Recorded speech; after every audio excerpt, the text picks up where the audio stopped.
Hey, good evening, everyone. Thank you all for joining us at the Problem with Archives event. We are thrilled to have the opportunity to collaborate between the Institute for Business and Professional Ethics and the DePaul Humanities Center to welcome the artist Lilian Yang here with us tonight. And I'm Yuki Miyamoto, the director of DePaul Humanities Center.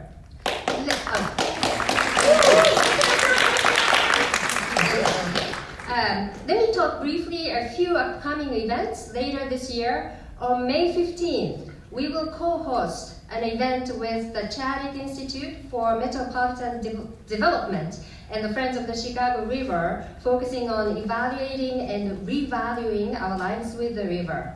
Then on May 31st, in collaboration with the Japanese Studies program, we will host an event entitled Japanese American Photographies in Early 20th Century Chicago, exploring through the creative life and work of Jun Fujita. On June 7th, we are co-hosting a film screening of Shin Godzilla and Godzilla -1. Have you seen those?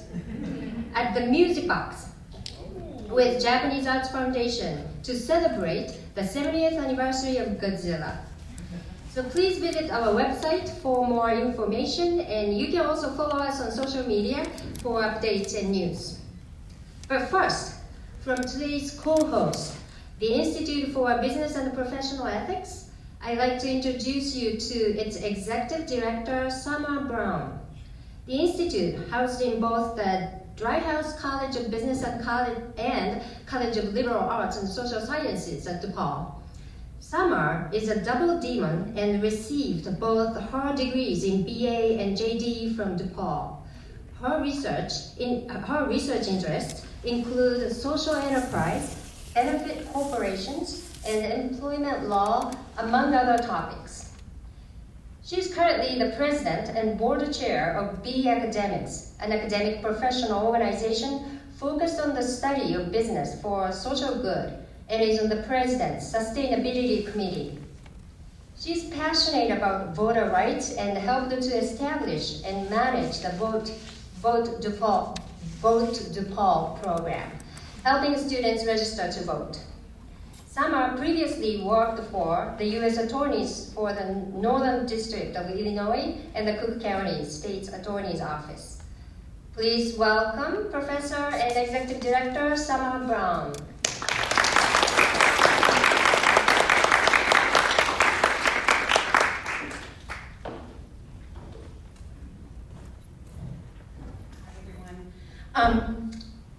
So the Institute for Business and Professional Ethics is delighted to co-host tonight's event with DePaul Humanities Center. We're founded in 1985, and the Institute was established, as Yuki said, as a joint effort between the College of Liberal Arts and Social Sciences and the Driehaus College of Business to explore ways in which decision makers across the professions make ethical decisions, and to also maybe here and there help stir some of the moral imagination around social consciousness through programs like this one tonight. We aim to promote sound ethical thinking, and yet in many cases we cannot discern the right action in the present without knowing the past. In the United States, businesses and professions have discriminated widely against BIPOC minority groups for years, and this has shown up in hiring practices, law, banking, home buying, education, and much more. While industries are now embracing diversity, equity, and inclusion initiatives, these initiatives are often presented without much context or history of how we got to where we are now. Sustainable advancement is unlikely to be achieved if we lack that critical context. Of course, much more could be said about the ethically suspect practices of both businesses and the professions, but I will just settle for observing that for us to even identify forms of discrimination and oppression, both overt and covert, we need historical records. And however, as we will hear tonight, the entire concept of archives and historically supported identities is itself problematic when we are speaking about the histories of minority populations. I invite you to listen and probe these issues with us this evening as we discuss the intersection of art, archives, race, agency, and memory. But before we do all that, we will begin with some brief comments by Ms. Lilian Brown Young, who's an artist and the Family Programs Coordinator at the Brooklyn Museum in New York. Then in the second half of the program, Professor Miyamoto will introduce our esteemed panelists who will provide comments and reflections about the issues that have been raised. We will conclude with a question and answer period addressing questions that we will collect in advance from the audience. Professor Miyamoto will provide more instructions about that process at the conclusion of Lillian's comments. So let me now introduce you to Lillian. In her own words, she depicts forgotten or not well-known moments in the historical Black experience, focusing on lesser-known Black leaders, stories, events, and objects commonly known within Black communities. Often, so-called historical facts have been modeled to fit other people's narratives, and these changes can dramatically affect how we understand and react to current events. In highlighting these moments of suppression and alteration, Lillian's work to make a connection to the social anxiety felt today from the rise in racism, loss of representation, and her own struggle to fight for equity. Lillian's work has appeared in prominent galleries across the United States and is currently on view in South Africa. We hope you've had the chance to see and hear some of her work presented in the pre-event function area this evening before tonight's event. If not, you still have an opportunity to take a look at that stuff after our panel discussion right now. Some of her art includes the problem with archives, the runaways, which you see displayed up here. We were lucky enough to get a couple of these portraits that we actually have on display out in the pre-event function area that you can take a look at. Additionally, you'll note that there are several QR codes out in the pre-event area, and those QR codes are linked to audio files from Lillian's work called the Black Elders Archive, which she'll be discussing a little bit more tonight. So I encourage you to take a snap, listen to some of those interesting recordings, and resonate on some of the issues that we're bringing up. So please join me in offering a warm DePaul welcome to Miss Lillian Brown Young.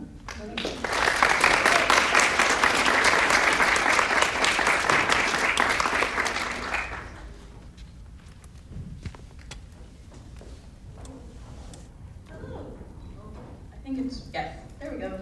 I'm a very small person. Sorry about that. Timer. Cool. Hi, my name is Lillian. I am a Black historical artist, and tonight I'm going to present to you what is basically my MFA thesis called The Problem with Archives, A Portrait is Worth Our Words. To give some background, this really started because of COVID. Obviously, with a lot of things that happened during that time, I wasn't able to go to archives and libraries like I traditionally do with a lot of my artwork. I have a lot of old historical documents, photocopies. I'm besties with a lot of curators and librarians. It's great. But since I couldn't be there in person, I started looking into digital archives. And in doing so, I started to more so understand the problem that there is with archives. I've already known about this problem for years, and honestly, I think most people have. But this exhibition really highlights what those issues are. So what is the problem, which is what I had to figure out for like 3 years of my life. Basically, these are the 4 parts. First is collection practices. I work in a museum. I've worked in museums most of my life. I love them to pieces, but they're flawed. A lot of them prioritize white narratives over not only just Black narratives, but narratives of anyone who is not a white male. Generally, they are lower on the totem pole. So that is, there's a very interesting book called The Lost Museum, and it talks about how a lot of curators and docents and things in museum practices in general were built upon just prioritizing what a white man would like. You also have, at least in the Black community, the brick wall of 1870. So this makes it very difficult to find individuals. Before 1870, I did not count as a person on the census and would instead be someone's property. After 1870, they started counting Black people, but you also had a lot of Black people who, rightfully so, did not trust the government, so they didn't put themselves on the census, or you have families who have been torn apart. So it is very hard. I speak from personal experience to find my family further back from before 1870. You also have obscurity. Black community, in the Black community, for a long time, we were not allowed to read or write. It was illegal. Me doing this right now would have been considered illegal in the past. So a lot of people passed down stories orally, or they did paint things, and there are a lot of really fantastic Black artists from like the antebellum era. If you want to know, let me know. I have a whole list of like 200 names, but their stuff is not credited, or it's lost, or it's very rare you can find them. And then the other one, which is more obvious to a lot of people, is systematic racism, which is prevalent in so many fields across the board. And for generations, systematic racism has played a huge hand in dehumanizing African Americans, Natives, Asian descent, like everybody if you're not white, which is always the big problem. And so, as I said before, this is the wall of 1870. They tried to fix it with the Freedmen's Bureau. Think of them more of like, not the brick builders, but they were trying to demolish it, but it's a very hard wall to demolish when it was built by an entire nation. But they tried to account for the nearly 4 million people, and that is a generous estimation of how many people were enslaved after emancipation, but they could only do so much. But they did document a lot of things, and the Freedmen's Bureau was actually used, you still use it today to try to trace your family history. I've looked into it too. It's quite fascinating. But yes, historically, white institutions like archives, including my own museum, the Brooklyn Museum, historically it's highlighted the narratives of white individuals instead of Black individuals. I will say we are doing a lot better, and I truly enjoy working there. And with these limited individuals, like there was a lot of limited resources for individuals in order to be able to go against these collecting practices or the systematic racism. And memory is a huge part of something that was able to help these individuals to be able to make a small splash of their history in the long archive that is just American history in general. And a lot of my work is traced back to those memories. So The Runaways is a project that I started after I found an archive called Freedom on the Move. It started by about 5 or 6 different universities across the United States that all work together in order to have a central location for runaway advertisements. So outside, you can flip through it, but I brought the original sketchbook, and these are just some screenshots of some of the sketches that I really liked from the sketchbook. And with this project, I started off by reading advertisements and realizing there was a pattern to them. They all said that generally started the same way of saying like, February 8th, this person ran away, or please bring back such and such name, or runaway slave, young bright mulatto, age 22, named Harriet. Like it just kind of is the same formula process. But the way that they describe these people is also very formulaic and makes it so that they are not individuals. And you have to really try to figure out what they mean by certain words. So on the far right, where you have the pen sketch with someone, he has a sharp visage, I had to figure out what exactly a sharp visage would mean. So I substituted it for my own face. I have an egg-shaped face, so I took that as maybe they're still soft, but very round type face. But then prominent eyes could mean they either have big eyes, maybe they have bug eyes, maybe they are sunk into their face. There's so many different ways you could take that. With this project, I built everything. I asked for nobody's help, except for Walt. Walt is great. But basically, I bought all the lumber, I took it all to the wood shop, I spent too much money, and cut down all the lumber, and I also am responsible for pulling all the straights. So this was my studio in grad school. It was complete chaos, and all of my walls were covered, completely everything, to the point where I also took over the walls of my studio mates, because they were really nice, and they let me do that, which is unprecedented. And it got to the point where I became very desensitized to looking at these pieces, purely because I was used to seeing all of these eyes, all of these faces looking back at me every single moment of the day, which was interesting and also very hard to get out of now that I'm not in school. I'm not as desensitized anymore, but But at the time, it was very much people would come into my studio. I would not understand why they were crying, and then I thought about it. I was like, oh yeah, this is actually like really sad when you start to think about it. So as you can see, built all of these traits. The Runaway project consists of 100 paintings, technically 101, because two of them have the same name and they look the same, so someone got an extra one. But the first iteration is 100 paintings, hand-built, hand-painted by me. This was one of the many pencils that I sharpened all the way to a nub. I would painted all of these on linen canvas. I prefer painting Black people on linen purely because the coloration of the linen being brown makes it a little bit easier, so it's a nice little cheat for me as opposed to using canvas, which is already stark white. And here you can see is my lovely studio mates letting me take over their space as well. And this was the second installation of the Runaways. So this project has always been meant to be installed in a grid formation. So you walk into a room. My dream is to have this in display in a white box gallery. You walk into the room, and all of a sudden there's just a bunch of eyes looking at you. And all of these faces are runaways. These are people who tried to escape from inhumane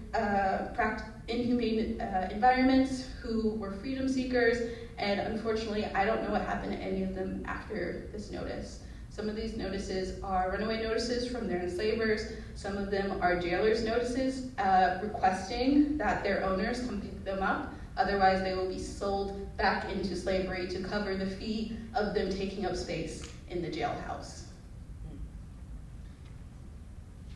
So with the Runaways, there is a process to painting all of these people. First, I have to figure out what their skin tone is, which can be very difficult when someone is described as a mulatto or even just a Negro. Negro is not a color, so that was kind of hard to try to figure out. Once I got an idea of what this person's skin tone could look like, I had to figure out, did they have any specific features? So Henry, at this bottom, I'm gonna say that's your left, yeah, at the bottom left corner, he was described as having big lips. I don't know if he truly did have big lips, but that's what they assumed he did. So I did my best to paint any descriptors like that, big lips, scarring. Fanny has red eyes because I'm pretty sure she was an alcoholic. Mingo has a scar on his face. Edmund has very straight cornflower hair because he is a quadroon. And then you have Charles, who had a hat, and he had scars on his face, smallpox scars. And then Patrick is just Patrick. But for all of them, I had to figure out exactly what those descriptors would look like using my own painting style.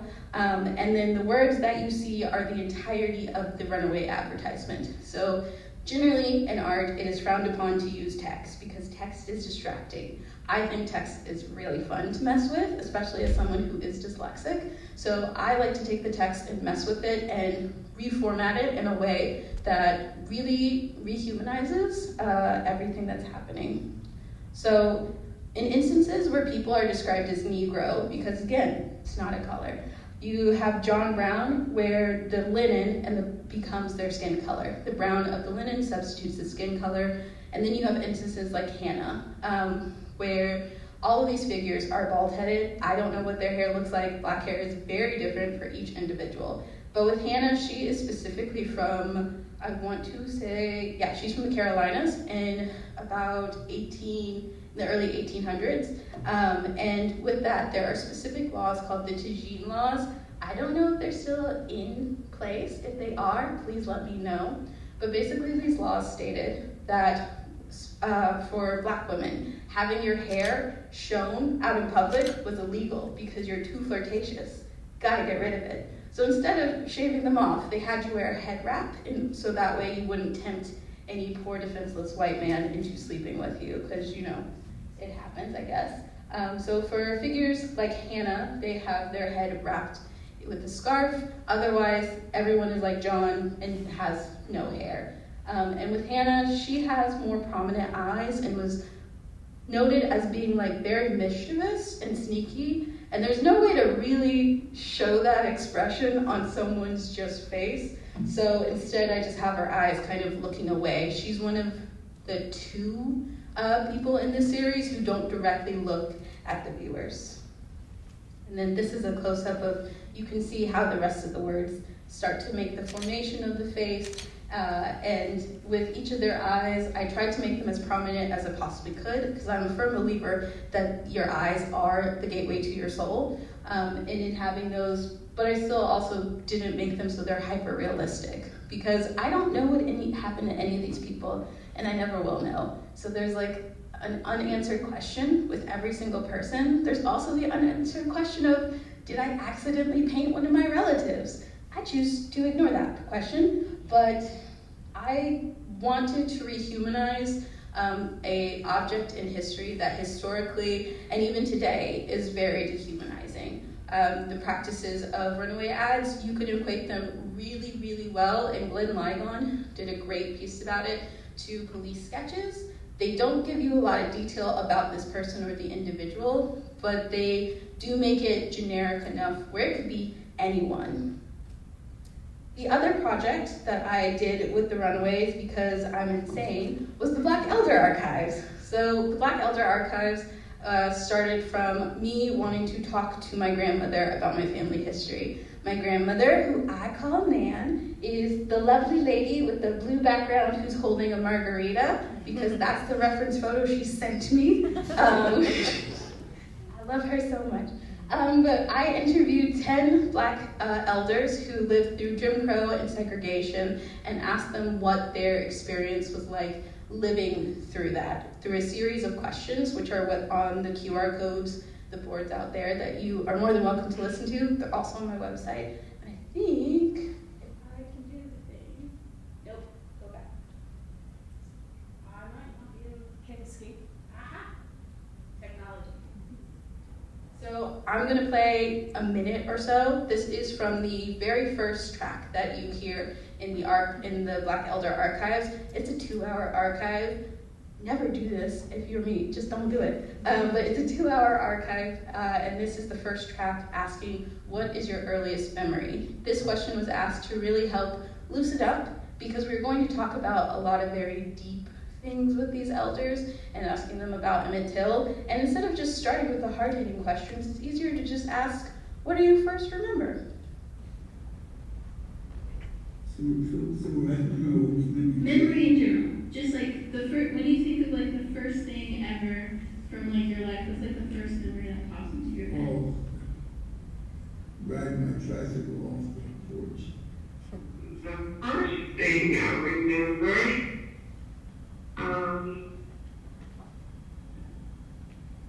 maybe it goes back to when I was 4 years old.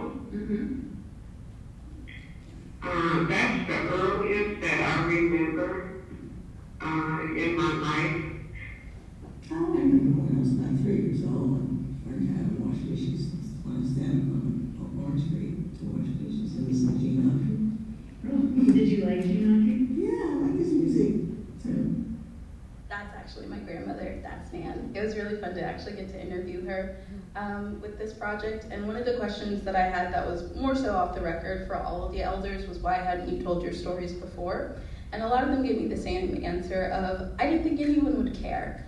So the problem with archives is we have historically not been really good about collecting things. We haven't collected things that are important, only things that are quote unquote interesting to a very specific group of people.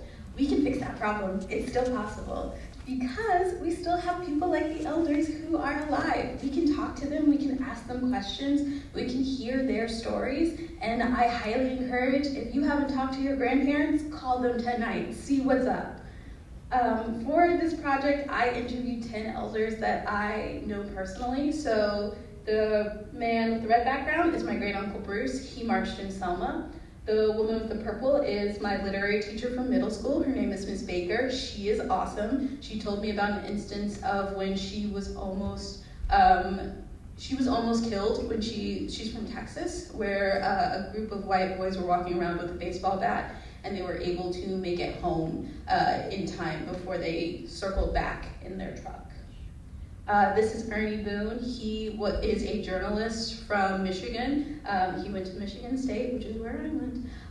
And he started one of the first Black newspapers in East Lansing. And he gave me some copies of them, so I'm very excited. I have them in my own personal archive. And then I have Bob Ray Sanders, he quotes as saying he single-handedly desegregated the movie theaters in my hometown of Fort Worth. Right after they passed desegregation, he went to the movie theater, was able to get a ticket, see the movie, no one kicked him out, and then he just kept going back and bringing more friends. So he did that. And then we have Nan, my lovely Nan. She raised 6 children, she had help, and then she became a widow and raised 6 children by herself. And according to my great aunt Phyllis, she raised the most money for all of the civil rights movement that the church were doing, that her church was working on. And then you have the fabulous Opal Lee, who is the grandmother of Juneteenth. She is the reason why Juneteenth is a federal holiday, and she's a friend of mine and from my hometown. And she is fantastic. Love that woman. And then we have my great aunt Phyllis, who unfortunately passed away a couple months after this project was finished. She was able to see photos and hear the audio, which I'm always thankful for, but I'm very sad that she hasn't been able to see how much it has expanded. This is my friend's grandfather, Mr. Henley. He was a factory worker during the Detroit riots. And with all of these different people, I have displayed this show in so many different ways. So this was the first iteration at the MSU Broad Art Museum, where 42 of the runaways were on display in the museum. And then all of the elders were also on display. And to hear their narration, I bought a $2,000 speaker called a Sound Dome that hangs above the photos, and so when you stand under the sound dome, you can hear everything clearly and you get to hear what's being said. If you stand away or a little bit out of the circumference of the dome or even farther away, it all becomes very muffled or you can't hear it. And that was a deliberate physical illustration of, if you are in the Black community and actively looking for these stories, you hear a lot of things. You hear all of this history, it's common knowledge to you, but if you take a step back or you're not in it all is muffled, and all you see is people that you figure don't have a story. But actively stepping into those circles, actively talking to people, you get to hear more and not just see. And as it was said before, they went to Stellenbosch. This was a really cool roundabout thing for me, of being able to technically return some of the runaways. About 20 of them are now currently at the Stellenbosch Museum in Stellenbosch, South Africa. And it was very interesting to be able to return these people to the motherland, basically. One of those runaways who was returned I think from his description, is specifically from the Congo, from the way that he's described as having tribal scars, and that he was fresh from the boat in such a way where it makes me think he was probably an early slave, if that makes any sense. But having these on display was very interesting, and it was also interesting to get to have them juxtaposed against another artist named Pearl Momotumbe, who is a forensic artist, and in Africa, there were slaves in South Africa, and she took those runaway ads and made hyper-realistic photos of what those runaways would look like. Very cool, 10 out of 10, highly recommend.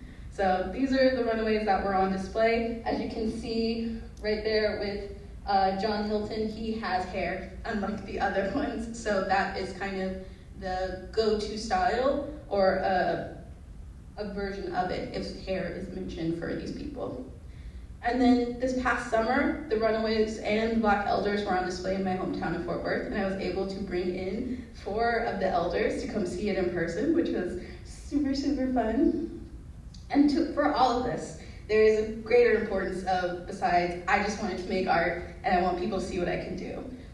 One of the importance goes with the 1619 Project. It's important that we know this history. The only way to make change is to know your past. So the 1619 Project is an exemplary example of why we need to know this history. It's very hard, it's very difficult. There are moments where I was bawling in my studio, but it's important for us to be aware of where we came from in order to move forward. It's also important to understand the effects that this has.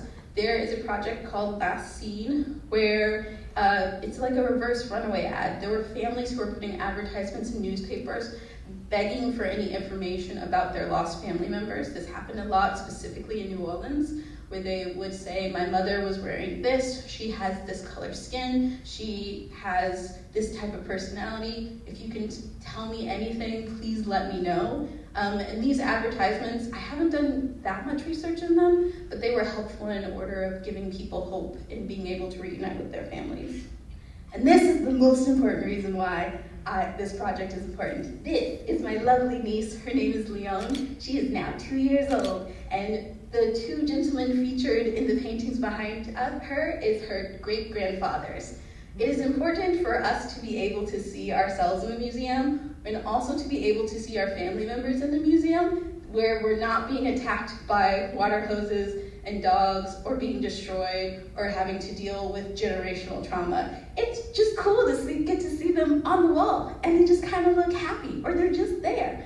I know for a fact, Leon will never remember this, but I will always show her this picture and try to emphasize, especially to her and to any of the students or people I talk to, the importance of being able to see yourself in the archive, in the museum. If we can start moving the archive into doing that representation, we can fix the problem quite easily. And that is my talk. Thank you.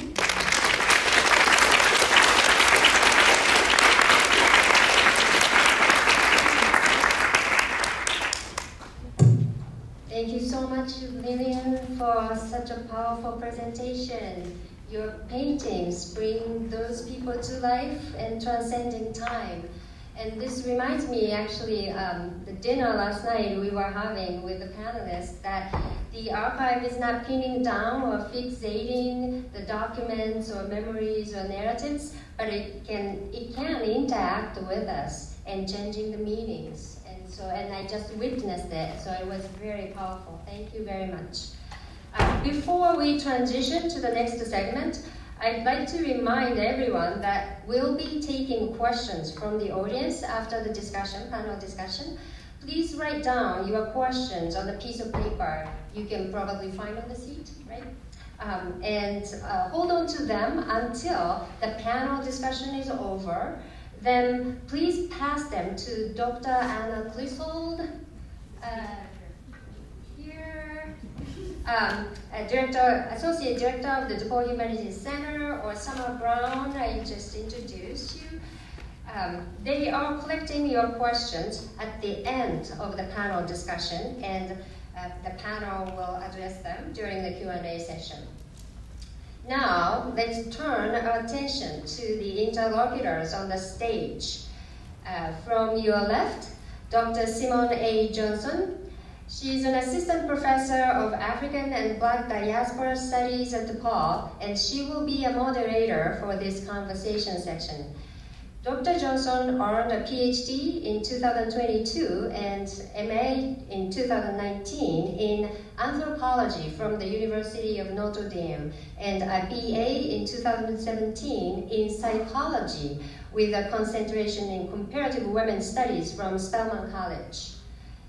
Her areas of research and teaching include African American folklore and expressive culture, the Black anthropological tradition, critical medical anthropology, Black feminist theories, Afro-surrealist traditions, and urban environment and ecology studies. Through her ethnographic research based in New York City and Chicago, she collects stories, recipes, and rituals for healing to explore the relationships between self-care, community restoration, and social transformation. She critically examines how people's racialized, class, and gendered experiences mediate how they navigate different worlds of care. Her recent work, based in Chicago, examines the social life of the outdoors, movement, and urban cycling in particular, to explore the racial politics of public space and engage matters of environmental justice. So urban cycling, I know that, did you bike today? Yeah, I did. Oh, hey. Okay, Dr. Johnson's public writing can be found in Anthropology News, the American Anthropological Association's award-winning member magazine. Her latest peer-reviewed work, We All We Got, Black Urban Ecologies of Care and Mutual Aid, co-authored with Dr. Ashante M. Reese, who is at the University of Texas at Austin, is now available open access in the Environment and Society special issue on global Black ecologies. Next to Lillian, I'm skipping Lillian, sorry. Professor Laura Kina. Laura is a queer mixed-race Okinawan American artist and Vincent Paul professor at the art school at DePaul University. She is also an affiliated faculty member of American Studies, Critical Ethnic Studies, Global Asian Studies, LGBTQ Studies, and Women's and Gender Studies. Laura co-edited War Baby, Love Child, Mixed-Race Asian American Art, and Queering Contemporary Asian American Art. She is a curator for the Virtual Asian American Art Museum and the series editor for the University of Washington Press, Critical Ethnic Studies and Visual Culture.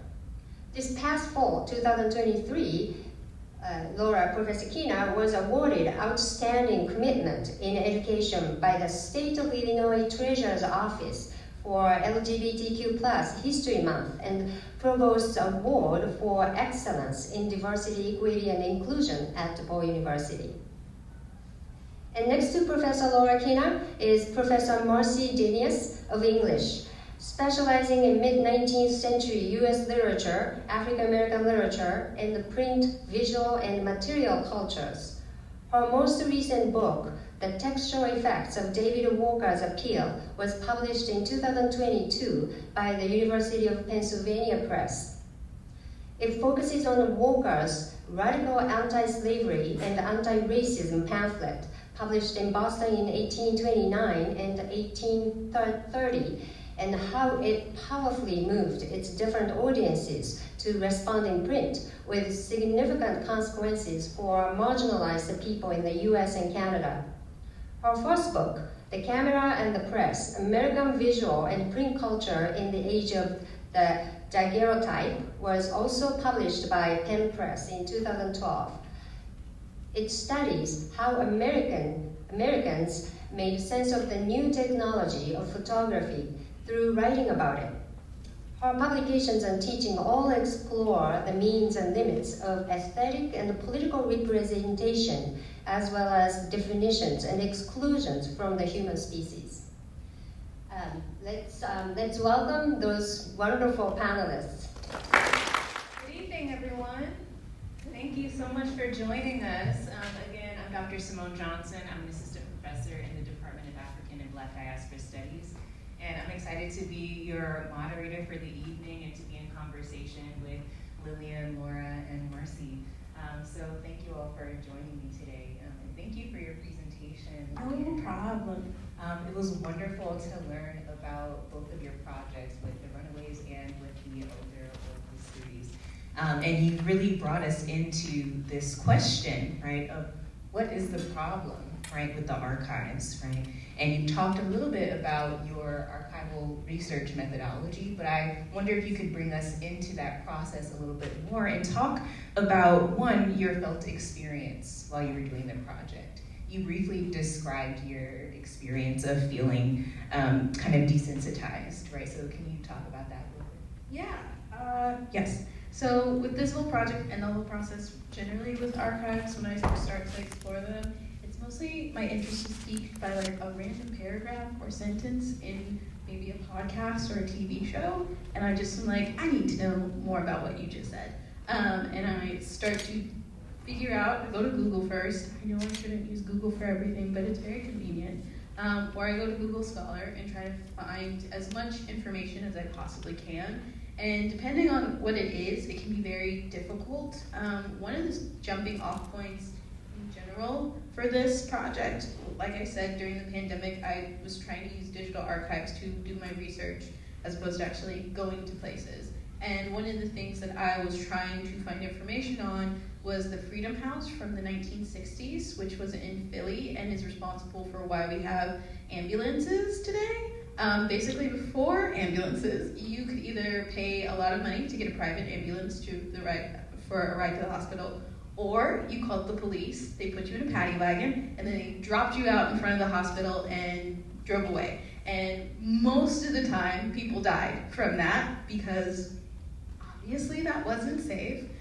So a group of what was quote unquote unhireable Black people and a medical professor from a university decided to start a program where they would pick people up and they would give them basic medical aid as they took them to the hospital. And wouldn't you know, death rates dropped. And eventually the city of Philly was like, oh, we can't be doing this. That's not good for like the rich people. So they just integrated it into the hospital system in general, and now we have ambulances, which is good. But that is all to say, in trying to find information about this one very particular moment in history, I couldn't find anything. The National Archives had no idea what I was talking about. The American Archives had no idea what I was talking about. The Smithsonian, like no one knew what I was talking about except for a very small little website that I found that is connected to Philly, but otherwise there was absolutely nothing. So I started to look into what there was in archives and realizing how limiting it was. And it's very shocking to see, like, you can know the life of a girl who was a pilgrim and like, this is how she brushed her hair, she ate this, here's her family's recipe, her clothes were done like this, yada, yada, yada. But when you start to look at Black people in these archives and in this history, you can find maybe that they were potentially 22, but we don't know. And you can maybe find a name, but sometimes they have a lot of names, or some of the people, like in the Runaways, are actually just described as a Negro child. There's one person who is described as a boy child about 3 years old, and they have no name. I don't know who that kid is. So that is one of like the things where you have to start compartmentalizing a lot of it. Otherwise it will really affect you in a way where, like, I've cried in my studio so many times just from realizing I can't find things or I never will get answers. So having to go through that, but also do fun things. It helps a lot when you can like take your mind off. And I've found like when I do my art, I don't listen to history podcasts and like NPR podcasts as much as I used to in there. I listen to D&D podcasts, and that is very helpful for me to like take my mind off of it and just kind of go into factory mode of making, which it doesn't take away from the artwork, but it makes it so that I can process things a lot more healthier. Thank you for saying that and for sharing like those intimate feelings that you shared, that you experienced during your artistic process. You brought up some really interesting things about what happens when there are gaps that you can identify within the archive, right? One of which is the kind of objectification of these people that you've so beautifully portrayed here, and it really speaks to how dehumanizing the institution of slavery was, right? And how the project of the colonization of the world, right, led to a broad erasure, right, of non-European cultures, writ large.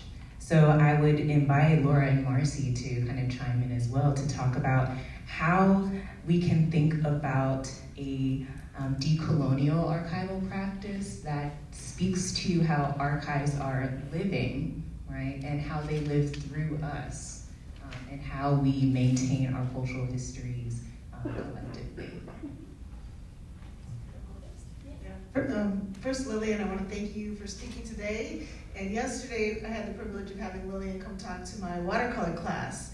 And it was so fun to hear about all the fun things you do in the studio to help heal yourself. And you were trading a lot of graphic novel suggestions with my students. I really appreciate that. Yuki, could you go ahead and put on the first slide? And can you restate your question one more time? Yeah, so I'm just curious about how we do fill those gaps that we see in the archives when they come up, right? And how do we take that decolonial approach and rehumanize? Yeah, actually, if you could go back one slide. Here. Oop, the other way. Yeah, there, yeah, that. A cookbook. I'm going to start here with a pandemic project. This is called Word of Mouth, Asian American Artists Sharing Recipes. And it's available now online as an online exhibition. I did this illustrated cookbook with my friend Jade Yoshimoto, and it's going to be coming out through University of Arkansas Press as a print cookbook with expanded content. It features over 25 different artists. But in terms of one of the decolonial approaches I take is, I don't really call it like official oral history, but talking story. My dad is originally from Hawaii, and so in that culture, it's talking story. So I've my studio practice, I have many art practice painting series where I've gone back to his community in Hawaii, and then also to my ancestral homeland of Okinawa, and talk story with elders. And that has informed how I've looked at historic photographs and bring them together through feelings, and realizing there's always going to be gaps and absences. But the pieces I wanted to highlight today are really more about working with community. And I've done a lot of work about, long time ago in family history, but in terms of today, who we are now. During the pandemic, I was missing my friends. I was missing cooking with people, going out to eat, backyard barbecues and all of that. So one of the ways we came together was this cookbook project. So I invited artists from all across the United States to contribute a recipe and tell me the backstory behind it, and then we spotlight their artwork. So this is the cover. My drawing is in the front there. It's some ingredients. And then Jake's drawing is on the top, if you want to go one more slide here. This is an example of one of the recipes by Kia Marcelo Junio. It's the recipe for vegan kari kari. Yeah. I don't know, do you want me to just talk about all the slides right now, or? It's up to you. I guess I could, then we can, okay, this is the next slide.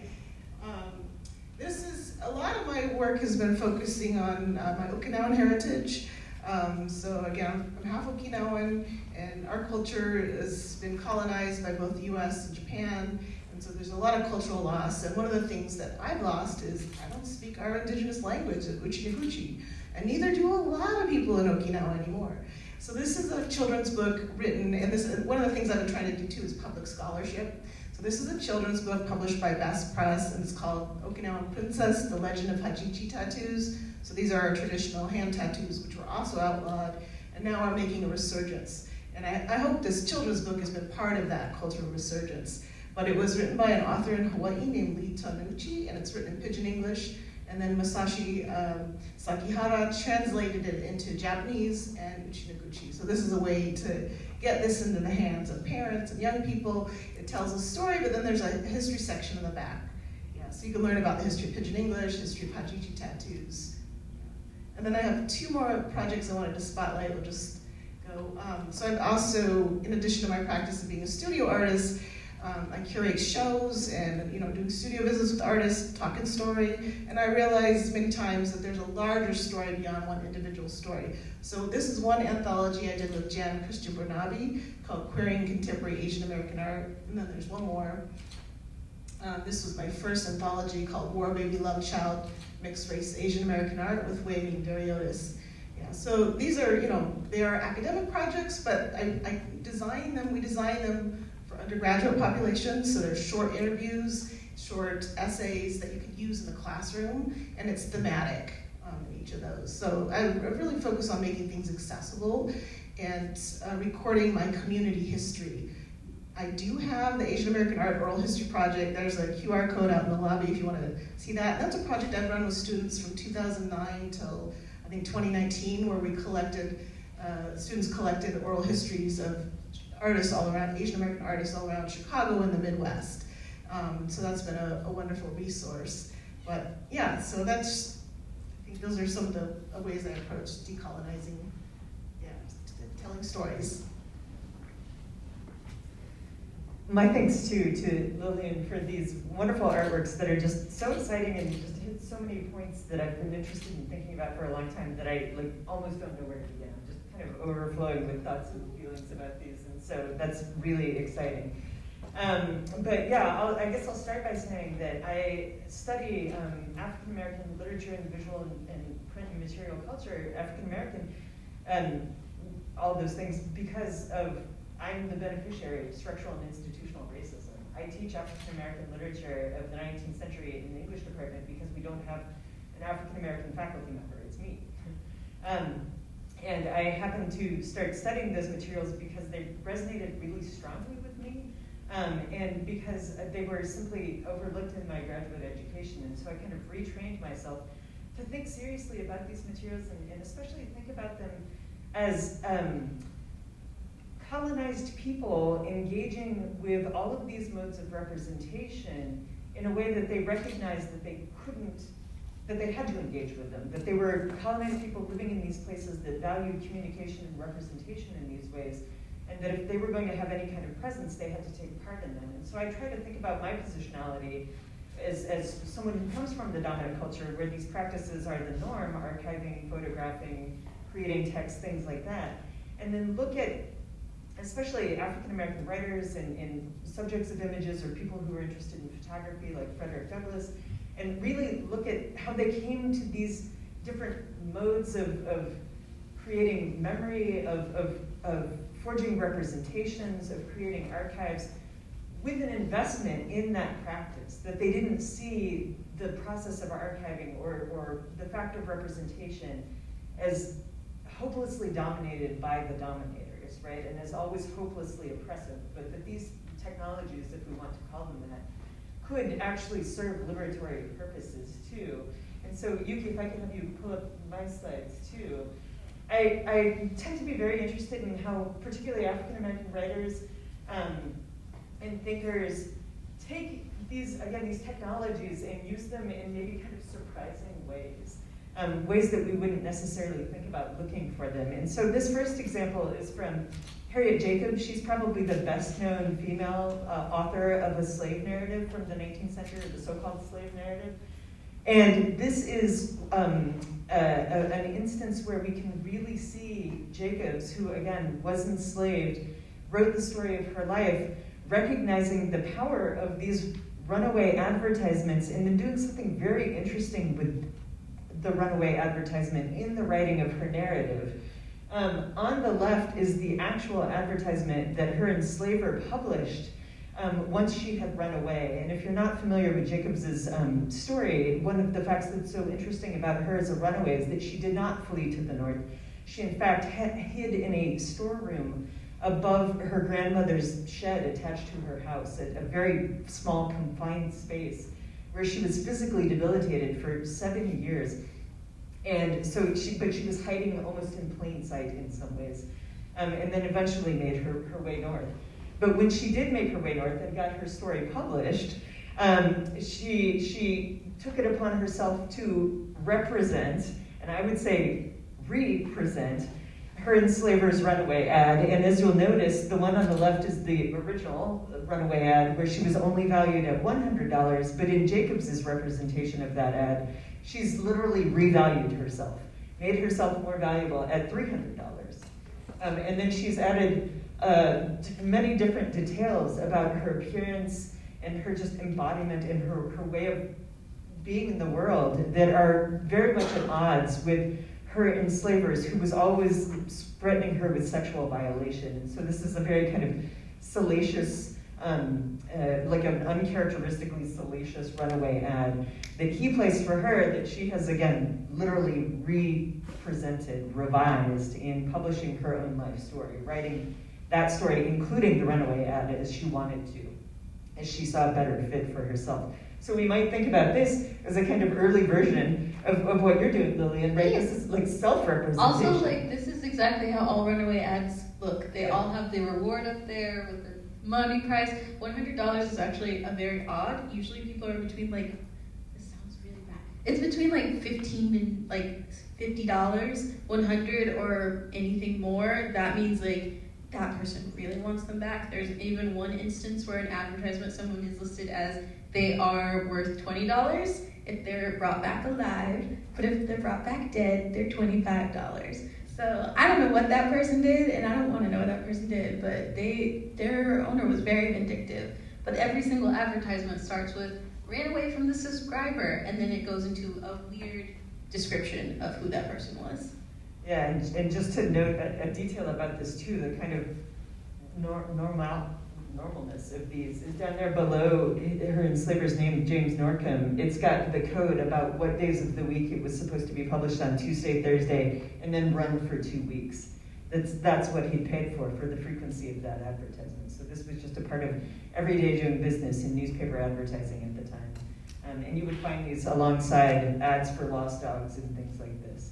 This was, again, just part of the visual and news landscape of the time, made profoundly ordinary and profoundly dehumanizing, which we can see Jacobs herself challenging when she has the chance to, quote, run her own ad, basically.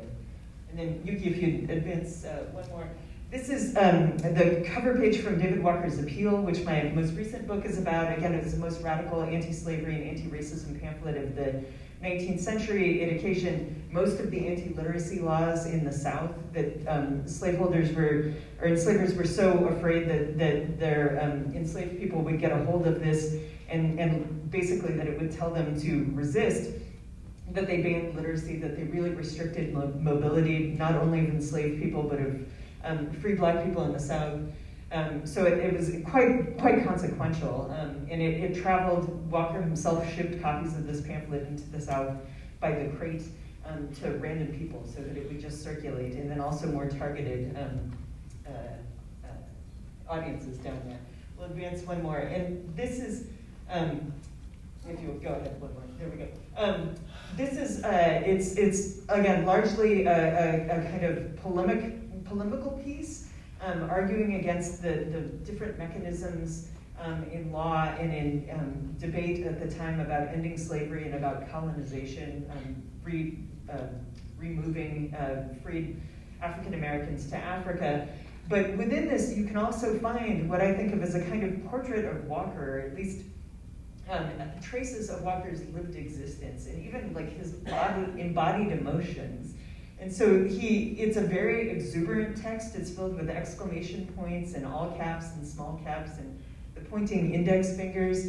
But there's a moment, a particularly emotional moment on this page at the bottom where he's talking about the horrors of slavery and the way that even enslaved people are encouraged to further others' enslavement.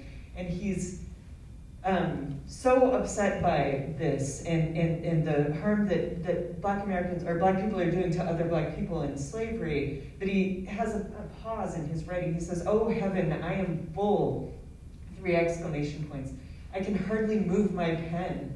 And then he goes on to talk about how he expects that he'll have a bounty put on his head for writing as frankly as he's writing. And that he's overwhelmed by recognizing that too, but that he's going to forge on, whatever the consequences may be.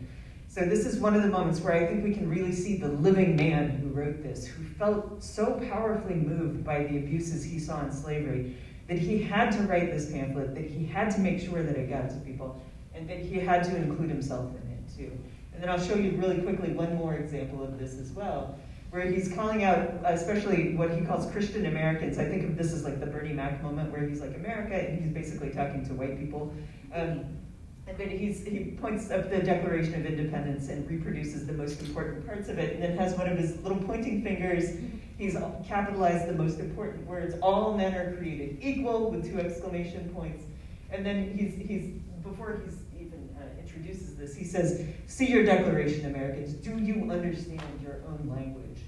And to me, that just reads as a moment where Walker, that he's incredulous that white Americans could write literally the same, the Declaration of Independence, these principles of equality, and then defend slavery at the same time. And again, just seeing that as a place where Walker, much like Jacobs, was so invested in the text and textuality in print, in circulation, as a mode of freedom and achieving equality, that they weren't seeing this as something that was only going to continue to dominate them, and that this was they're making the best of it as they possibly could as colonized people in a thoroughly colonized society and a thoroughly colonized mindset, but again trying to re-educate people using those same tools that were used for oppression.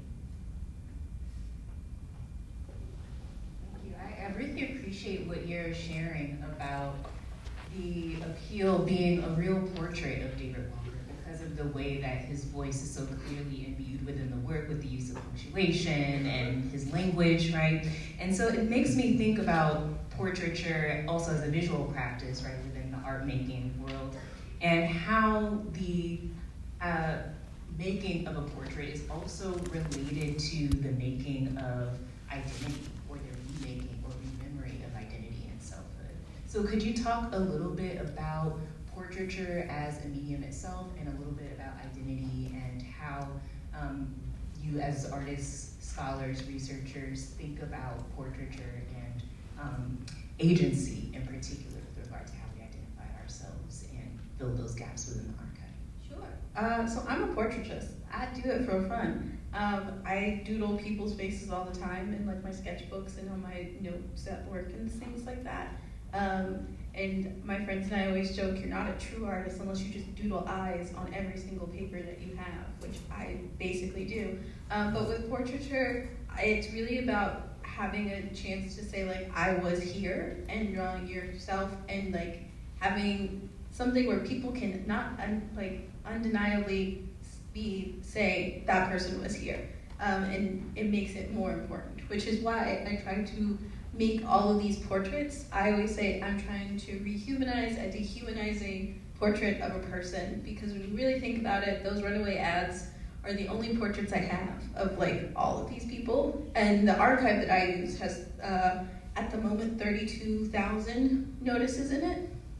And that's like a fraction of the amount of people who were enslaved. So I did 100, which is a small decimal of the 32,000 of that archive, which is a also small decimal of the millions of people who escaped slavery or tried to, and that is a small fraction of the millions of people who were enslaved when you really think about it, because not everybody was written down. There were some definitely illegal stuff, more illegal stuff happening. But with portraiture, it's really important. One of my art heroes is Kehinde Wiley, who does a lot of Black portraiture, and is highlighting just being a normal Black person, but in a very contemporary classical art exemplar.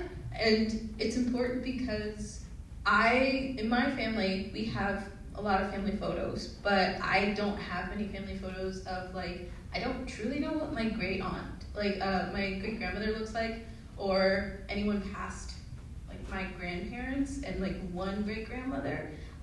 We don't really have photos. I asked my grandmother about it, and Nan said that a lot of them were destroyed in a flood.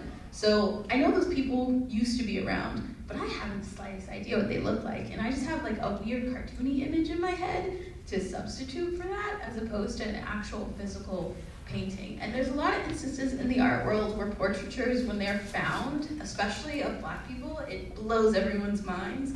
The Met just acquired a piece that was found in New Orleans of these 3 white children. That was a classical antebellum painting, and then someone cleaned it, and they realized there's a little Black boy under there, and it blew up the internet. And it's a really pretty piece. Low-key, it's basic. But because they have that Black child in it, and we actually get to see him, and we know the history of he was painted before, and then he was erased because they decided he wasn't necessary to the narrative because he was potentially the half-brother of the 3 children that were shown, and erasing his portrait, made it where he no longer mattered. And bringing him back retells his story and rejuvenates his memory, basically. So that's for me the importance of portraiture. It's really rejuvenating and affirming that you are here as a person, and making it so the rest of the world, they can be shitty to you, but they can't deny that you were here. I didn't show you any of my portrait work, but I have 5 bodies of work that are portrait series. Some of my early work in my career, over 20 years ago, I was painting about being mixed race. And so I have one early series called Hapa Soap Operas, and another one called Loving Series, in which I was exploring my identity as a multiracial person and finding other people who are mixed race and painting their portraits. And I've thought a lot about those works. They were instrumental both in that first book, War Baby Love Child, that I co-authored. And then I also, along with Camilla Fojas and Wei-Ming Dariotis, founded the Critical Mixed Race Studies Association and Conference and Journal, on and on. And so that for me started, actually, the very first one started of me painting my nail technician. So she is Amerasian, And so we were both half white, half Asian, and I was really aware of class difference and our history difference. And I thought, I don't know her story. And so that was, led me to really thinking about larger histories. But then I also realized how portraiture can also be used to support neoliberal multiculturalism. So it can be celebrated in a way, in the visibility. So I've thought a lot about visibility. Another series I have, Sugar in Blue Hawaii, similarly to what you were talking about lack of resources and photos. In my dad's community, sugarcane plantation in Hilo, many of the pictures you only have are from the plantation owners, right? Of distant relatives, group photos.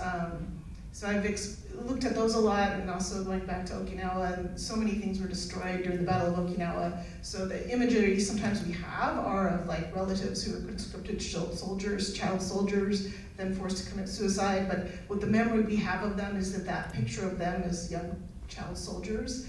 And so I painted those. Those are really difficult images to go through. More recently, I guess, for the last 18 years I've been painting my child, Midori. Midori is trans non-binary, but I didn't know that when they were a little kid. And so over the years of painting them, their gender journey has, come about in those paintings. They've, I always ask them, do you like this picture? How do you want me to paint you? And so that's really been a celebration of like their identity and coming out, and like trans lives matter, right? And then more recently, I had survived breast cancer during the pandemic, and so I've included self-portraiture, but I'm not including my face. Usually you see my feet, and I'm like collapsed on the ground, and it's like paintings of the ceiling, and it's just, I can't even, It's just really about mourning and grief and surviving, so those are some of the ways that I've used portraiture recently. I am a big fan of letting people theorize themselves in their time, and so in thinking about portraiture, I really turned to Frederick Douglass, who understood that portraiture was power, especially because it meant forcing white people to see you, and that you had to be seen as you were, especially in a time where photographic portraiture became possible. And so he has an 1861 speech called Pictures in Progress, sometimes it's known as Lecture on Pictures.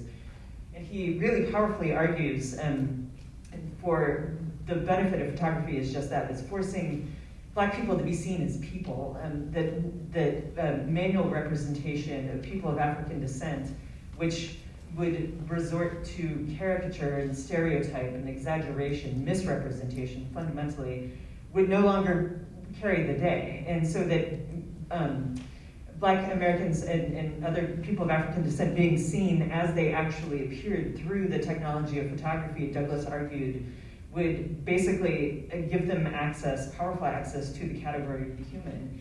And Douglass, he practiced what he preached. He was the most photographed American of the 19th century. We keep making this claim as scholars. If anybody finds somebody more photographed, please let us know. But that he really aggressively, I would say, presented himself photographically, very self-consciously. And I talk about this in the 5th chapter of my 4th book, that Douglass was no fool. He understood that these technologies could be used, as both of you just described, both resistantly and progressively, but also by the powers that be to keep things as they are, in power arrangements especially. And so Douglass was very conscious that anthropologists and especially the ethnologists, the pseudoscience of ethnology, that they were starting to use photographic portraiture to prove the difference of people of African descent from the rest of the human race. And so Douglass very, again, self-consciously submits himself to the camera and poses himself in a full profile, which he didn't usually do, like a strict profile view, which showed a different aspect of his face and some of the features a little bit more differently than usually he showed, which made him look more mixed race, honestly. But that he did this deliberately because that was exactly how these portraits were presented in these very persuasive books of ethnology, these full profiles, and basically said, deny that this is human. And so, and he, again, wrote about this very powerfully in that 1861 speech, and goes so far as arguing that a couple of things. One, that picture making is an essential human capacity, that all human beings are picture makers, and that's something that links us all as human beings. And then his second really powerful argument in that speech is that when he's been talking about photography, the technology of photography, especially, he says all material progress inevitably means moral progress, that you cannot have advances in society, technologically or otherwise, and stay in the dark morally. And so this is, of course, as the Civil War was starting, he had to make this argument that the North was going to carry the day, that anti-slavery was going to win. But it was a very optimistic view, I think, and one that we need to keep in mind, that these technologies don't always necessarily have to be oppressive and just re-encode structures of dominance, but that they can be used in the right hands for very liberatory purposes and very powerful counter-arguments, and ways of innovating them that frankly, the dominant powers that be just often can't see. And so if we take that minoritized position and assert it more centrally, center it, then we have oftentimes a better view of all of our own capacities. And so again, I just really follow Douglas and lots of other African American thinkers on these really liberatory possibilities of these basic human capacities in many ways. Also, real fast, I do want to say portraiture does not just have to be your face. There are a lot of instances where people can't draw people. I have a lot of friends who can't draw other people. They just do stick figures, and that's fine. But portraiture can be abstract, it can be pottery, it can be just a landscape even.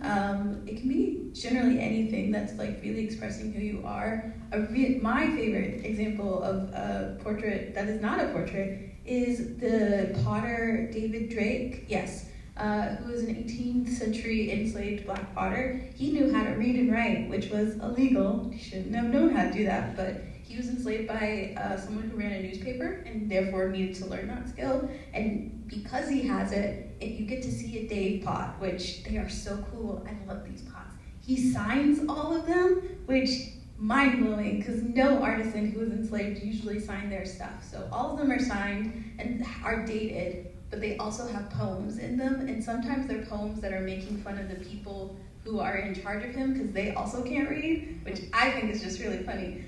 But he has these portraits in these pots that show like his skill as an artisan with ceramics, but then also like he is making his mark quite literally and writing it down in a way where no one caught him, but they're very obviously on the pot. They're really great, but that's like another form of portraiture and rebellion in a way. Yeah, I appreciate that you bring up the fact that portraiture can come in many different media, right? Actually, we have a couple of you who are working with children, and I wanted to kind of pivot and talk about the archive in relationship to intergenerational kind of cultural memory keeping, and also how we can make our stories, right, in the archives more accessible, right? And, you know, maybe start with you, Lillian, and then talk, you know, maybe about your children's books. Yeah, so I'm a family programs coordinator at the Brooklyn Museum. That is a fancy way of saying I make art lessons and I get to play with babies all day. It's so fun. I love it to pieces. But in doing so, I'm an intergenerational educator, which means the caregivers that come with the children to my programming, they will also make something. Even if they try to stay on their phone, I generally push a bunch of materials at them and go, help the child, and then walk away, they have to do it.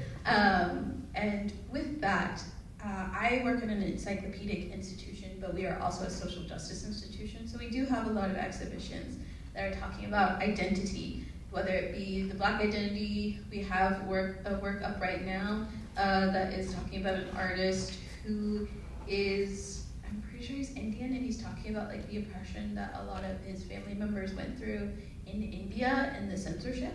And so we look at all these different artists coming from very different backgrounds and try to emphasize the importance of keeping a family archive, but also like adults having those tough conversations with children. I've always been a proponent of like, you have to talk to your kids about this stuff.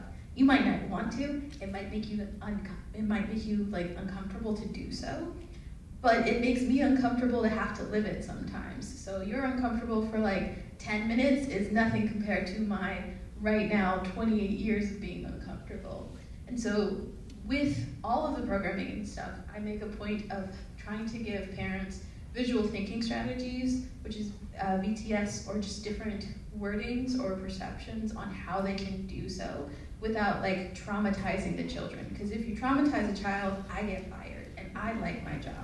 So we talk about like how you can make it so the kid can be more empathetic, and a lot of that is built on the African philosophy of Ubuntu. And Ubuntu is based on, there's no real English translation, except for the closest one we have is I am because we are, and it's more of a communal mindset of that we need to work together in order to make change. There are a lot of different societies and communities in Africa. I know from South Africa specifically that use Ubuntu just in their everyday life. And this is a philosophy I've been bringing into the museum in order to help start those uncomfortable conversations, especially with kids, because kids can be taught a lot of things, and that's to say they can also be taught racism. But if you have conversations with them and talk to them about like, okay, I know that someone said like this one thing to you, but like here's why you should not repeat it. They are very empathetic little things, and if you tell them that hurts people's feelings, they generally will be like, oh, well, I'm not gonna do that again. And then they will go off and play with something. And they never do it again. It's great. I wish adults were like that some days. But like working with kids in that way and also giving their caregivers those tools helps their caregivers in turn unlearn a lot of harmful things and rhetorics that they have been taught as a child and that they have just brought into their adult lives. So that's basically a lot of stuff that I try to do with teaching things like portraiture and teaching about social justice movements. We don't shy away from things in the museum, or at least I don't. For instance, we have been looking at our Arts of Asia collections a lot, and we have an Arts of Islam section.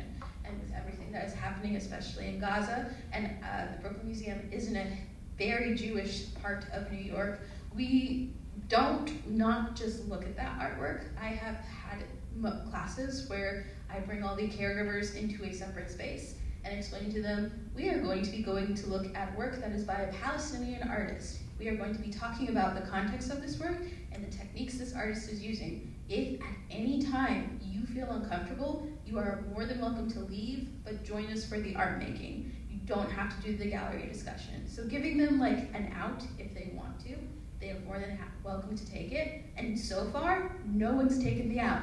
Everyone comes to the discussions, everyone brings something to the discussions, and they listen and they learn. And giving people the opportunity to do that is helping the kids be able to learn of how to like navigate very hard social conversations, which is great. I love to see it in the galleries, especially when everything is just everything, and you have to deal with it. So those are different ways that I personally try to help kids and help families, caregivers, because we have a lot of grandparents too, to be able to navigate and have these conversations. Heck, we're about to start our new programming, and it's called People in Portraits. So we're going to be looking at a lot of different portraits, and we're going to do a lot of cute things. I'm so excited.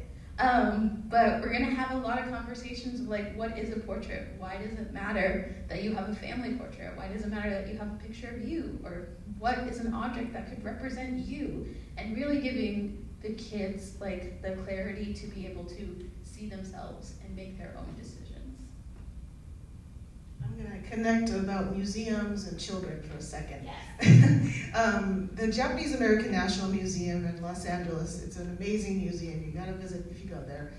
They're in the process of reinstalling their permanent collection, and they decided to use my artwork and my child's story as a way to tell how is this next generation, my child's Gosei, so the 5th generation of Japanese Americans, how are they connecting to their heritage? And especially if you appear white passing, right? Are you still Japanese American? And so a filmmaker named Tadashi Nakamura came out here this summer and filmed my child explaining my artwork, which was kind of a trip. It was fun to do. But yeah, I just wanted to make that sort of connection about that. And so Midori was explaining, it's called the Midori Project So Midori was explaining their own projects they're painting. But the children's book that I did work with Lee Tanucci, that's kind of an interesting story. So I think I'm gonna circuitously get to this, back to the idea of portraiture, and I wanna kind of bring up an idea of spirituality. There was a painting I did, I think it was 2011 or something, a long time ago, and I thought it was of my great grandmother. It's called Issei, so that would have been, came over as a picture bride, and from Okinawa to work in the cane fields. And I, did the portrait, and it took it was one of these situations where it felt like, my ancestor was helping me. And that doesn't normally happen. Just a few times in my life I've had sort of these supernatural feelings. And then that portrait, when I gave copies of it to my relatives in Okinawa, they said, no, this is your great-great-grandmother, and she had died during the Battle of Okinawa. And then it just sort of unfolded all of these stories. And it started to build a connection back and forth for me between Okinawa and Hawaii. So I felt that was an intergenerational, like an ancestor coming back and helping make a connection. Anyway, fast forward, this author, Lee Tanucci, had seen that I had made some artwork about Hajichi. And that same week he was Googling me and finding that. I was Googling him because he had won an award for a book called, blanking on the name, Okinawan Father and Son. It was written in Pidgin English. And he had similar family plantation history. And I thought, I want to meet him. Then he emailed me that same week. And he asked me if I'd illustrate a children's book. I'm not an illustrator, I've never done that before. He sent me the script, and originally it was told from his point of view as a little boy. And I said, well, if this is a story about a women's tradition, if you rewrite it and make it a feminist story, well, I'll think about it. And I thought that was gonna make the work go away. And he came back and he rewrote the story. And so I said, well, I just don't know. Well, let me do a test sketch. And so one of the main characters, the grandma, I sketched it out, sent it to him. He said, oh, I can't speak Pidgin English, but he said, I had painted his grandma. So I thought, this is really remarkable. So we tried to work long distance for a while, and I had my child pose for some things, and then I ended up flying to Hawaii, and his nieces, they posed for a lot of the imagery as well. So it's a combination of his relatives and my relatives posing, and we drew them. And that was a really fun process. And then as that book, it's in its second printing now, and it's really had a wide influence, and that's been really incredible. So way more people read that than any academic article or book I've ever done. It's a far wider reach. Yeah, and then I was excited to see how many people are starting to get these tattoos. I'm going to do that. It's on my list of things to do. So. Thank you for sharing that. I don't know if you want to comment, Mercy. Yeah, I can just say briefly that I maybe more intergenerational than talking about children, but I think of, I've often struggled with teaching African American literature to African American students, particularly that because of it not being a person like them that they're seeing, that they're learning these things from, but always express this concern to my students, and I've had a number of students say, I'm just glad someone's teaching me this, because they've shared that, in their, thank goodness they went to high schools where it was legal for them to study the history of slavery, right? I can't believe, of course I can believe these things are happening. But anyway, that they hadn't ever read, I often teach the introduction to the slave narrative, and they'd never read any slave narratives before, and they said, I never would have had a sense of these ancestors as people. I thought about them as slaves because that's what I learned in textbooks, but these are their life stories, and I get a sense of who they were as a person, and I wouldn't have gotten introduced to this if it wasn't for you teaching this class, which I appreciate them sharing, and I think that that's oftentimes the best that we can do, that there's not just a trouble with archives, but that there's trouble with any of us trying to access the past. We're necessarily at a distance, but we're all, because of our different positionalities, at different distances and in different ways. And so I think as all of us, as long as we try to do, if we're really interested in resistant histories and liberatory work and social justice, always working on trying to realize that. Like, we always have to realize we're never going to do it, we're never going to get there, we're never going to be able to fully realize it, but we have to do the best that we can and do it in the most ethical ways that we can, and constantly be revisiting that. And so sometimes I have students, when I share this with them, they'll say, yeah, no, I wish you weren't teaching this class. And I appreciate their honesty with that. And I say, me too. I wish there were someone else here in my place. But at the same time, that there wouldn't be unless I were teaching these future generations of students to become exactly those kinds of professors. So again, just trying to, I think, to do the best that we can with as much justice as we can in a dynamic way that's flexible and responsive to changing conditions in our own time even. And that, you know, gaps and shortcomings are constantly arising in real time. And so again, just trying to be as nimble and responsive and honest about all of that effort as possible. Is, I think, the best we can do. With those gaps, you do have to be mindful. Like, I am from Texas. I was taught a lot of interesting things while I was growing up.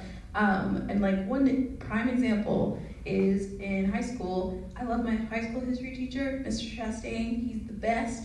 But he was told by the district he had to teach us that the Civil War was not started by slavery, not at all a factor. It was economic reasons. So that was like on the test. Officially, we had to answer economic reasons. If we put slavery, it was the wrong answer. Even though economic reasons was the slavery, didn't matter. You had to put economic reasons, and that is something that is like still being taught in high schools today. My sister, when she was in high school like 4 years ago, and I was like, what was the reason of slavery? And she said economic, and I went, they still gotcha. So things like that is like a problem. And you also have, with thinking about archives, especially archives in the South, some of them are just straight up racist. We used to have a Civil War museum in my hometown. I never visited it.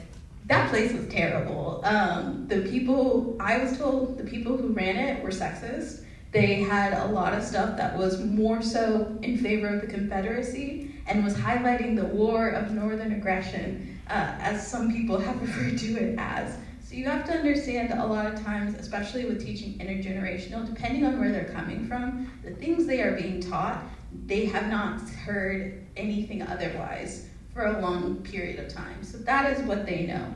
I'm lucky in the fact that my parents are not from the South. They are from Indiana, and my mom was very determined I would not turn out like that. So I would come home and I would tell her things, and like to this day, she still gets angry about certain things that were in my old textbook. And would just rant at me about like how this was wrong and make me read this article or show me this movie. And then I would go back to school and be like, well, my mom said that it's actually this. And then my teachers would be like, stop saying that. So you have to consider how across, especially nowadays, even with like Florida now saying that there are benefits to slavery, you have to understand like people are coming from it in very different ways. And when you are teaching those things, you have to be patient, even though you don't want to be patient. I don't like being patient about a lot of this stuff, but I'm constantly having to re-explain things that should be obvious. But for a lot of people, it's brand new information that they can't even fathom that it's actually facts or the truth. As much as I would love to continue to listen to you conversing one another, I'm assuming that probably the audience would like to join us as well. Oh yeah, so, you got any questions? Yeah, we are collecting questions. Mm-hmm.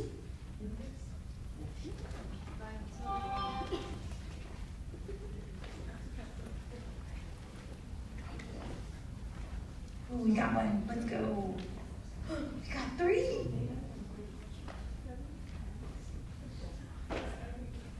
I don't have a pin in my hair. I would give you a pin, sorry. Excellent. Okay, so we have a question from the audience about, one, just your general approach to addressing the absences that you find in the archive. And then are there any particular thinkers or artists who are influential for you right now? Yes. Okay, so my approach is, like I said, someone will say something in a podcast or a TV show or even a movie. If you haven't already watched it, Lovecraft Country, so good. But things like that, I will hear about something and then I go, what is the true story of this? And just deep dive. Go into really long Wikipedia searches that turn into Google searches that turn into reading 10,000 essays and just trying to find out as much information as I possibly can. But also just writing it down. I have like multiple journals for multiple things, and in those journals I have random words written of like, one of them in my work journal that unfortunately my supervisor saw said Wall Street, slave market, ? And then just had like the notes of the next schedule for the next fiscal year next to it. So things like that of kind of like starting a deep dive.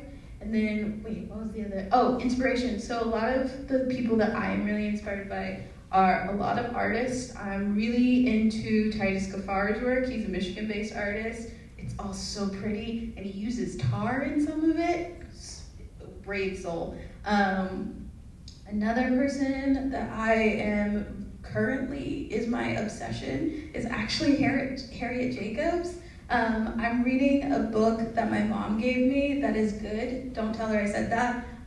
But it is called The Trouble with White Women, and it's specifically looking at white women figures in history that have been conflated for years, but then juxtaposing them with women of color. Right now, in the first couple chapters I'm reading, they're all black women who did the exact same thing, but because they were women of color, no one cares.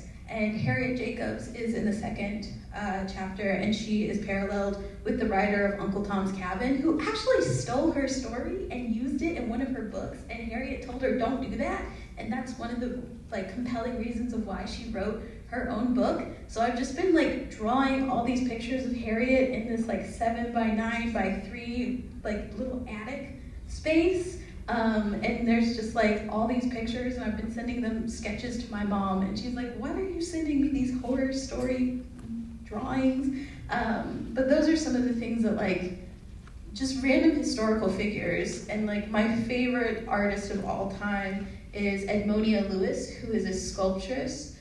She did the Death of Cleopatra sculpture at the Smithsonian. It's really, really pretty, but she was accused of poisoning someone, went to Europe, found not guilty, and then she learned how to carve marble and do all the process by herself, because I read a quote where she said she would never allow a white man to take any form of credit for her own artwork. And I was like, queen, I love it. So those are some of the people that really influence my own work. Very briefly, because I want to make sure you get most of the questions. I got to study under Kerry James Marshall when I was a graduate student. So I mean he has such a huge influence on my life.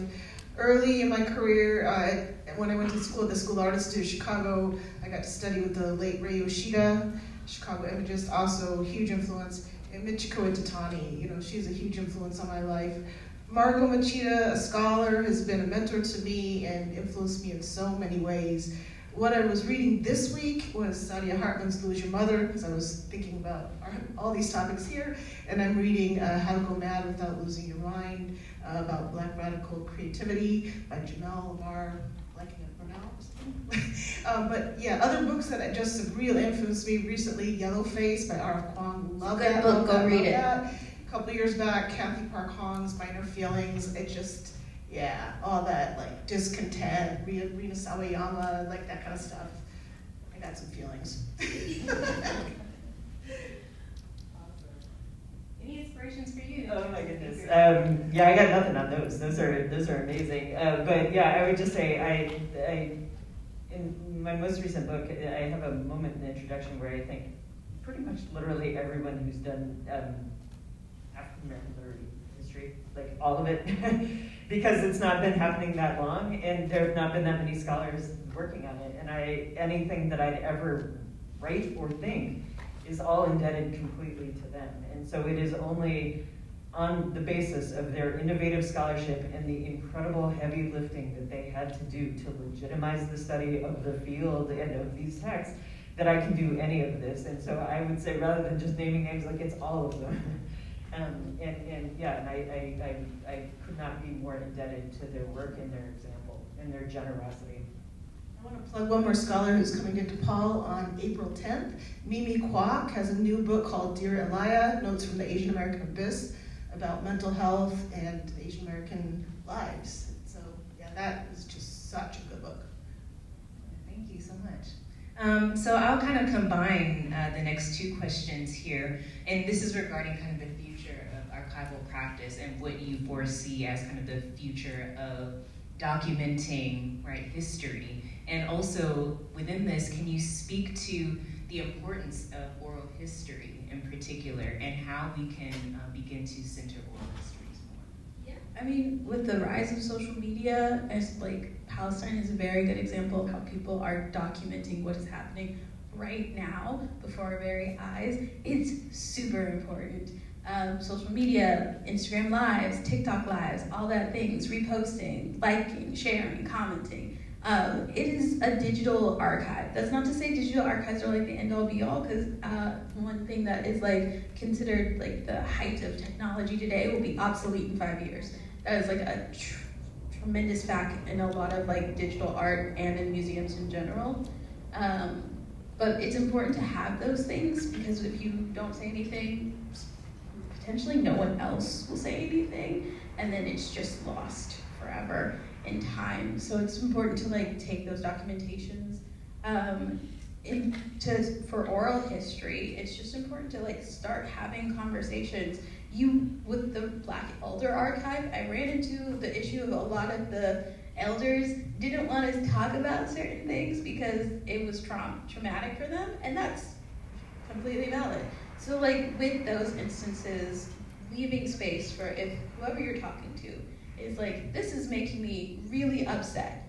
Understanding that they're not necessarily upset at you, they're not upset at themselves, they're just upset at like the circumstances of what happened to them and having to relive it. There's a lot of like traumatic things that happened to me that I just don't tell people or talk about because I don't want to deal with that stuff again. And so like being conscious of it. But the first step for any oral history is literally to find someone and say, hey, can we talk? And coming to them and explaining what's going to happen, but also giving them the space where if they want an out, give them an out. That's what I try to do with my stuff. Last night at dinner, we were starting to talk about Saidiya Hartman's idea of critical fabulation, right? So when there's absences, you don't have access to those things, there's silences. That's important, right? And so things that exceed the archive and storytelling and speculative history, I think those are important too. Thinking about technology, paintings they last actually quite a long time. So I think about, some works I've done that were online and they're gone. But, plain old painting and drawing, sometimes those last a very long time. But also storytelling, right? And we pass those stories on to each other. It helps us remember. So I think those are equally as important as actual things that go into the physical archives. Yeah, let's see. I have real concerns about a lot of our archives and where they're headed, especially because of everything being digital now. We're pretty good at having figured out that, especially nonprofit institutional archives have been very subject to power always. But I don't feel like in our current time that we're paying enough attention to how much capitalist corporations have control over almost every aspect of our lives in ways that they haven't. Like, they extend into the deepest reaches of our lives now in ways that they haven't before. And so there's probably hardly anyone in this room that's printing their photographs now, right? They're all digital and they're stored on somebody's cloud. And so I don't know, maybe I'm getting old and conservative, but I feel like materializing these things is increasingly important because of the rapid changes in digital technology, but also our over-reliance on it. There's a fascinating story in the New Yorker right now about solar flares, and if you read it, we're doomed in every way. We're just gonna lose everything. But materializing these things seems really important. I think going back to Lillian's example of the enslaved potter, right? He not only wrote his name on those things, but those pots exist because his hands crafted those pots. Right? They would not exist without him having touched and shaped that clay. And that kind of materialization in any form, be it printing a photograph, being it shaping something, and even I think that if we think about it literally, the materialization of passing down oral histories and how that imprints on the brain, right? The brain is a recording technology. I think these kinds of materializations are really important to kind of counter our loss of control and the financialization and kind of commodification of all of those things, of all of memory, but then also too that it's against time and the inevitable ravages of time, that we tend to do a pretty good job of hanging on to things in the world. And so I think I would just encourage us to think a lot more about not getting rid of materiality. That materiality is one of those things that we we could hang on to and do a better and fuller job of, even though it's expensive and hard to maintain. And I think similarly, storytelling is so important because it's embodied, right? And it's material in another way, right? Which is why that oral history piece is so important as well. So we have one final question for tonight before we let you all go this evening, and thank you so much again for this lovely conversation. So this is more directly related to the Runaway Project. And there's a question of if there is a story that stuck out to you in particular, and if you could recall that for us. Yes. So one story that with the Runaways that stuck out to me, there's multiple ones. Like I got into the habit of referring to all these paintings by their name and refer to them as such as people. Like if someone fell, I'd be like, Robert, what are you doing? Type situation. But one story that really stuck out to me is a group of runaways where I'm pretty sure one of them is Maisie, but she also is just referred to as a Negro woman. And the only one who has like a definite name is the male of the group, like the grown man. And his name is Henry, if I'm not mistaken. But it's a group of 5 people, so 2 adults and 3 children. And they ran away technically like a year ago, but they just keep posting this advertisement in hopes, I guess, that they'll be found once more. So the male has a name, the woman is called like Maisie in quotes, but also just referred to as a Negro woman. And then the 3 other people that ran away with them are all children. And none of the children have names. And that one was a very difficult story to get into because I started thinking about, is this a family? But it's never specifically stated that this is a family. It's just stated that, and I know that this advertisement is when it was printed a year old, because it says that the woman ran away when she was 8 months pregnant and by this time would have a boy child that was about a year old. And so I don't think I have any of the small, here he is. The smallest head, that's the youngest person in the Runaways. They are about 1 year old. And with this story, I started really looking into things and trying to figure out like about family dynamics of running away, because generally people ran away when they had the chance or the opportunity. It's not like super planned out like sometimes the movies make you think. And that one, I actually called my grandmother and asked her, like, should I paint a small child in this series? Or is that like really too slap in the face to a lot of people? And her response was, well, it happened. And she's right, it did happen. So this is the youngest person I have in the entire series. And that really stood out to me. And another instance of someone who stood out to me is, there are 2 people, and I get their names confused, if I'm being honest, but both of them are described as having scars along their necks. And there's not a lot of things in which you can get scars along your necks unless you are deliberately injured by someone or you are trying to commit suicide. And so with both of those paintings, having to draw those scars on the neck really stood out to me of like, running away was an out, but there was also a more devastating out that I don't know how many people decided to take. And so like those stories, I'm tearing up now, I hate this. Those are the stories where like, I really think about them and I start to do some research into like the suicide rate, if there was any, or any record of like how people wanted to leave.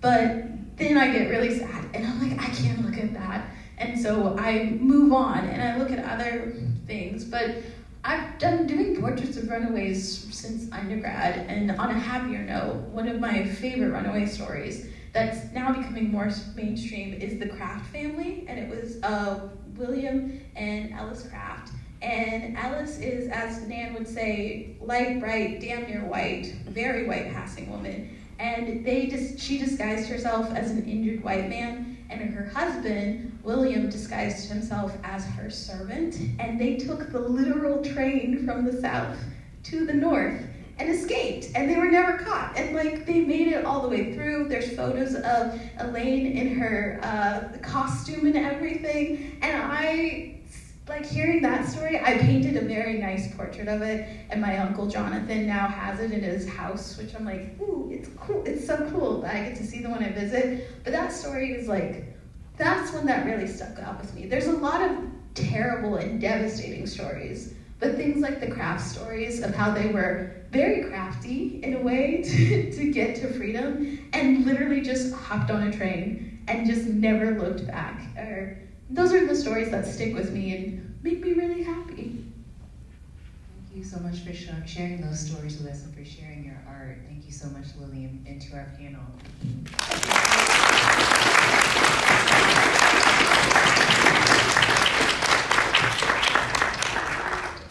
Thank you so much all for joining us tonight. I found the event intellectually stimulating and so moving as well, and I hope you did too. I'm grateful for Lillian Yang, flew from New York and visiting some of our classes at DePaul, and of course, wonderful panelists, and thank you so much. And Summer and the Institute for Business and Professional Ethics.